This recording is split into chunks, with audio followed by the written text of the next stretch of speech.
কি ঠান্ডা আসছে। আমার ভদ্র মহিলা আমাকে তো স্নান করাবে। কি দরকার স্নান করানো, এত ঠান্ডা। কি ঠান্ডা জল, ঠান্ডা জল দিয়ে সকাল সকাল প্রত্যেকদিন স্নান করানোর কি আছে। এবার তো আমাকে ছেড়ে দাও। স্নান করিয়ে দিল, এরপর একটা সুন্দর ড্রেস পরিয়ে দিচ্ছে আমাকে। এই যে আমি এখন একটু সেজে গুজে নিচ্ছি। স্নান তো করিয়ে দিয়েছে, এখন তো রেডি হতে হবে। হ্যাঁ, এবার আমাকে স্নান করিয়ে দেওয়ার পর ঘুষ দিচ্ছে, আমাকে কলা দিচ্ছে, বাদাম দিচ্ছে। আছে তো কিছু, কেন আজকে কিছু আছে নাকি?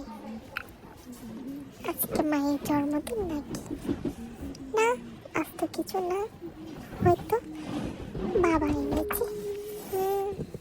ভালোই তো, আমাকে শীতের মধ্যে স্নান করিয়ে দিয়ে এখন ঘুষ দেওয়া হচ্ছে।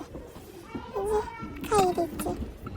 খেয়ে নিলাম, রাগ করে আর কি হবে, শান্ত করতেই হবে, তাই না?